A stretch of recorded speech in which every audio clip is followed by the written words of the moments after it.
প্রতিটা গৃহবধূই কিন্তু চায় নিজের সংসারটাকে একটু সুন্দর করে গুছিয়ে নিতে, তবে ইচ্ছে আর জেদ কিন্তু খুবই দরকার তার জন্য।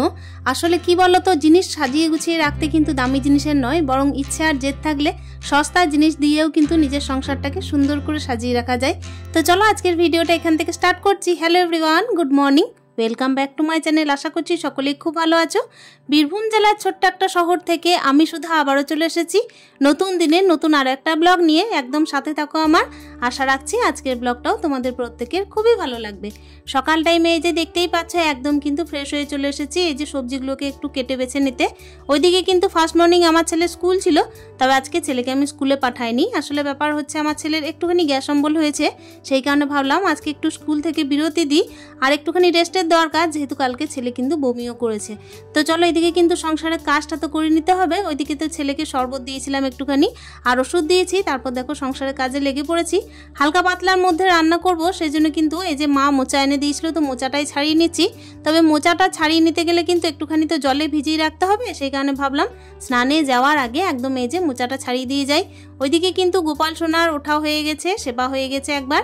আর এই তো দেখতেই পাচ্ছ সংসারের কাজে কিন্তু এখন লেগে পড়েছি।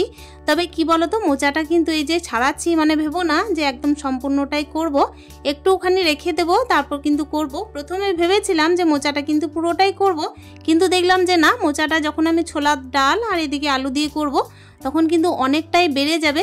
তো চলো এদিকে কিন্তু এই যে সবজিটা কাটছি তখন কিন্তু মনে পড়লো যে আলুটা কিন্তু আমি আনিনি, সেই কারণে একদম ছাদের এই যে দেখতেই পাচ্ছ স্টোর রুমে কিন্তু চলে এসেছি আলুটা নিতে।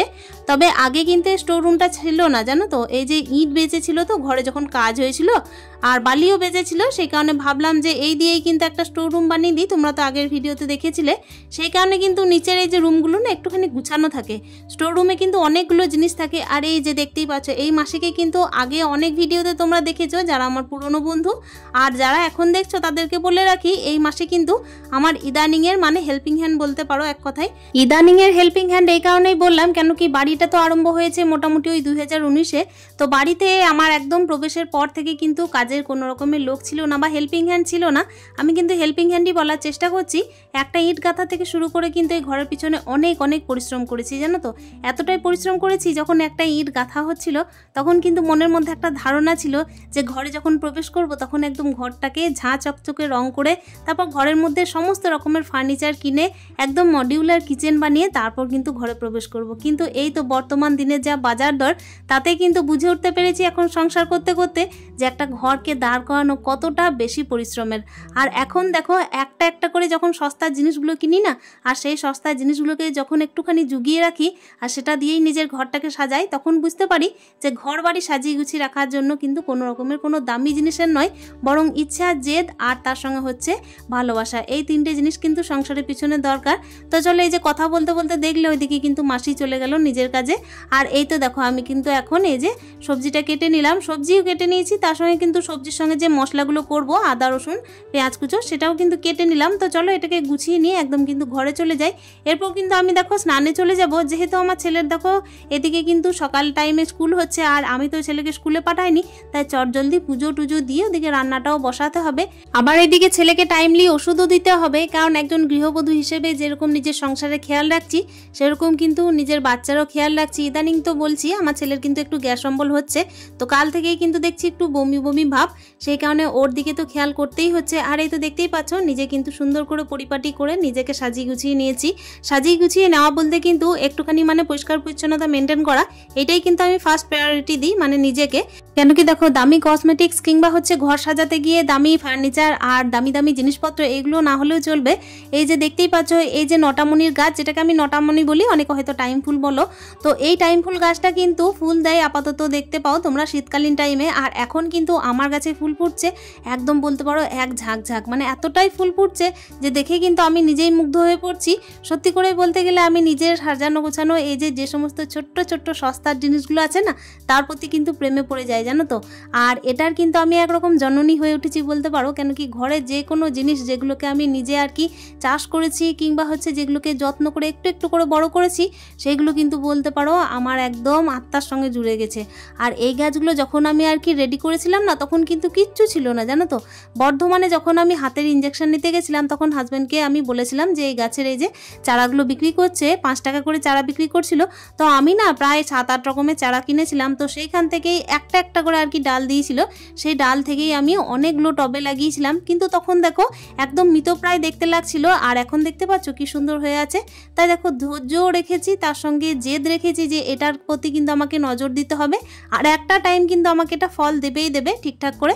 তো দেখো এক টাইম কিন্তু এই যে এসেছে, সেই টাইমে কিন্তু আমাকে এত সুন্দরভাবে এই যে ফুলগুলোকে ফুটিয়ে আমার চোখের সামনে তুলে ধরেছে গাছটা, যে আমি কিন্তু একদম মুগ্ধ হয়ে পড়ছি। তো চলো এই যে দেখতেই পেলে আমি কিন্তু এই যে সুন্দর করে এদিকে জল টল নিয়ে এই যে পুজোর বাসনগুলোকে ধুয়ে তুলসী গাছে জল দিয়ে এরপর কিন্তু চলে যাব পুজো করতে।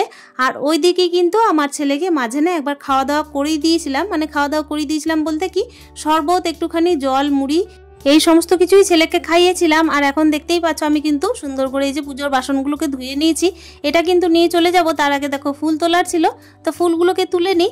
ইদানিং কি হচ্ছে জানো তো, আমাদের কাছে এতটাই ফুল ফোটে যে আমাকে কিন্তু কোনোভাবেই বাইরে ফুল আনতে যেতে হয় না, বরং কি বাইরের কাকিমারা কিন্তু আমাদের বাড়িতে ফুল তুলে নিয়ে যান।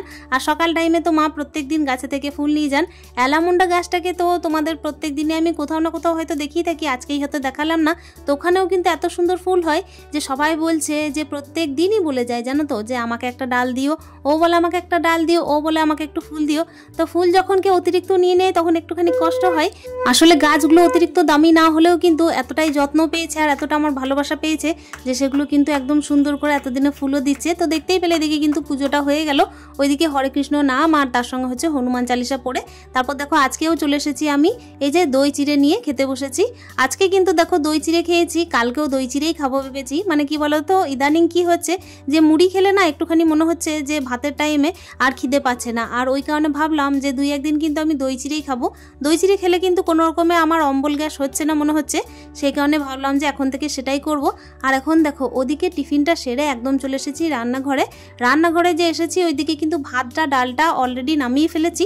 ডালটা ওইদিকে কিন্তু আমি ফোড়ঙে দিয়ে দিয়েছিলাম। আর তারপর দেখতেই পাচ্ছ এদিকে কিন্তু আমি যেটা রান্না করব সেটা হচ্ছে মোচাটা। তো মোচাটার কষ তো অলরেডি দেখো অনেকক্ষণ ভিজানো ছিল বলে কিন্তু অনেকটা বেরিয়ে গেছে। তো লবণ আর হলুদ দিয়ে প্রেসার কুকারের মধ্যে দিয়ে দিই। এরপর কিন্তু দেখতেই পাচ্ছ ওদিকে কিন্তু আমি যে রান্না বান্নাটা সেরে নেবো তার জন্য কিন্তু চটজলদি আমি এদিকে প্রিপারেশনও নিচ্ছি। আর এখন দেখতে পাচ্ছ এই যে আলু কতগুলো পচেছে। হ্যাঁ বন্ধুরা, আসলে এই যে ক্যারির মধ্যে যে আলুগুলো দেখছো না, এগুলো কিন্তু সমস্তটাই পচা আলু। এর আগেও কিন্তু আমি পচা আলু নামিয়েছি। আসলে 1 বস্তা আলু কিন্তু কিনেছিলাম, তখন আলুর দাম সস্তা ছিল, যদিও বা আমার অনেকটাই হেল্প হয়েছে। তবে হ্যাঁ, আলুর বস্তা থেকে কিন্তু যতদিন আমরা আলু শেষ না করছি ততদিন তো পচা হবেই, তাই না? আর এই যে কাকিমাকে দেখছো, ওনার জন্যই কিন্তু আমি সবজির খোসাগুলো রেখে দিতাম। তোমাদের তো বলতাম যে এই কাকিমার কিন্তু ছাগল আছে, তো উনি কিন্তু প্রত্যেক দিন সবজির খোসা নিয়ে যান। আর ওই জন্য আজকে বললাম কাকিমা আপনি কিন্তু ওপরে গিয়ে আলুগুলোকে নিয়ে চলে আসুন, আমি ঠিকঠাক করে রেখে দিয়েছি। ওইদিকে কিন্তু কাকিমাকে সব কিছু গুছিয়ে দিলাম আলু টালু। তারপর দেখতেই পাচ্ছি এদিকে কিন্তু রান্নায় লেগে পড়েছি। কাকিমার সাথে ওইদিকে কথা বলতে বলতে মোচার কিন্তু কুকারে সিটি মারতে শুরু করে দিয়েছিল, আর মোচাটা সিদ্ধও হয়ে গেছে। এ তো দেখতে পাচ্ছ অলরেডি কিন্তু আমি এদিকে মশলাটা করে রেখেছিলাম, তো ওটাও কিন্তু দিয়ে দিলাম। অল্প মশলাই দিলাম বন্ধুরা, যেহেতু আমার ছেলের যে গ্যাস অম্বল হয়েছে সেই কারণে অল্প স্বল্প মশলা দিয়েই রান্না করছি। ডাক্তারবাবুর কাছ থেকে কিন্তু ওষুধ নিয়ে আসা হয়েছিল। ডাক্তারবাবু বলেছিলেন একদম কিন্তু হালকা পাতলা তেল ঝাল মশলা এই সমস্ত জিনিস কম খাওয়াবে, আর ওই কারণেই চেষ্টা করছি হালকা পাতলার মধ্যেই খাওয়ানোর। তবে আমার ছেলে না ডিমের খুব ভক্ত, তাই ডিমটা কিন্তু খেতে চাইলেও খেতে পারছে না এখন ইদানিং। এতটাই মানে কি পরিমাণে শরীরটা অসুস্থ ছিল কালকে যে আমি বলে বোঝাতে পারবো না। আমি তো ভয় পেয়ে গেছিলাম। আসলে বাচ্চা কাচ্চা নিয়ে যখন মানে একা সংসার করা হয় না, তখন বাচ্চা নিয়ে একটুখানি টেনশনই হয় বলতে পারো। কেন কি বলো তো, কালকে আমার এদিকে উপোস ছিল, তো আর মঙ্গলবারে উপোস করে না আমি ছেলে দেখে আর কোনো কিছু খাইনি, ওই চিড়েটা খেয়েছিলাম দিনের টাইমে।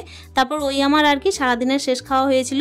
কি করব বলো, সংসার করতে করতে সংসারও সাজিয়ে গুছিয়ে রাখতে হয়, আবার ছেলেকেও দেখতে হয়। আর এই তো দেখতেই পাচ্ছ এই যে টিফিন কৌটোর মধ্যে যে তরকিটা ভুচ্ছি, এটা কার জন্য বলো তো, মানে আমার মাদের জন্য। এই যে বাবা এসেছিল কিছুক্ষণ আগেই আর কি তরকারি নিয়ে আমার জন্য, একটুখানি এই যে খেরো দিয়ে ডাল এনেছিল, তার সঙ্গে এনেছিল একটা কাতলা মাছ। তো ওই কারণে আমি মাকে কিন্তু তরকিটা দিয়ে পাঠাচ্ছি। আমি তো সেরকম কিছু রান্না করিনি আজকে। এদিকে কিন্তু আমি সয়াবিন কষা করেছিলাম, আর ওইদিকে একটু পেটটা ঠান্ডা থাকবে বলে কিন্তু মাসকলাইয়ের ডাল করেছিলাম, আর তার সঙ্গে করেছিলাম মোচার ঘন্টটা, তোমরা তো দেখেছো। তবে মোচার ঘন্টর সঙ্গে একটুখানি ছোলার ডাল দিয়েছিলাম। ছোলার ডালটা না দিলে না ম্যাশ খায় না, সেই কারণেই। তো চলো দেখতেই পাচ্ছ এদিকে কিন্তু সুন্দর করে বিছানা বিছানাটা গুছিয়ে নিয়েছি। আর এই যে আমার সস্তার বালিশগুলো অনলাইনে কেনা, তো সেগুলো তো আপাতত সোফা নেই, সেই কারণে কিন্তু বিছানার মধ্যে সাজিয়ে রাখছি। এটাকে তো ফেলে রাখা যায় না, এটাকে সুন্দর করে সাজিয়ে গুছিয়ে রাখতে হবে। তবে এই যে সন্ধ্যের টাইমে আবার ফিরে এসেছি, দেখতেই পাচ্ছ। সন্ধ্যে ঠিক বলবো না, মোটামুটি ছেলেকে পড়াশোনা করানোর পর। তো এই টাইমে কিন্তু আমার ছেলে দেখো বিছানা আবার ওলট পালট করে দিয়েছে। তবে আমি কিন্তু একদম হাল ছাড়বো না, আমি কিন্তু প্রচণ্ড জেদি। যতক্ষণ আমার শরীরের মধ্যে দম থাকবে ততক্ষণ কিন্তু আমি নিজের সস্তার জিনিস দিয়েও সংসারটাকে গুছিয়ে রাখবো। আর এই তো দেখতেই পাচ্ছ, আমি কিন্তু এখন ছেলেকে পড়াশোনা করানোর পরে একেবারে গোপাল সোনাকেও ঘুম পাড়িয়ে দেবো। আর এখন কিন্তু আমি এইখানেই ব্লগটাও শেষ করব। আশা করছি আজকের ব্লগটা তোমাদের প্রত্যেকের খুবই ভালো লেগেছে। যদি ভালো লেগেছে তাহলে একটা মূল্যবান কমেন্টের মাধ্যমে জানানোর চেষ্টা করো। তাহলে দেখা করছি পরবর্তী অন্য আরও একটা ভিডিওতে। ততক্ষণের জন্য তোমরা প্রত্যেকে ভালো থেকো, সুস্থ থেকো আর হ্যাপি থাকো। দেখা করছি নেক্সট ব্লগে। স্টে হ্যাপি, হ্যাপি হ্যাপি মন, টাটা।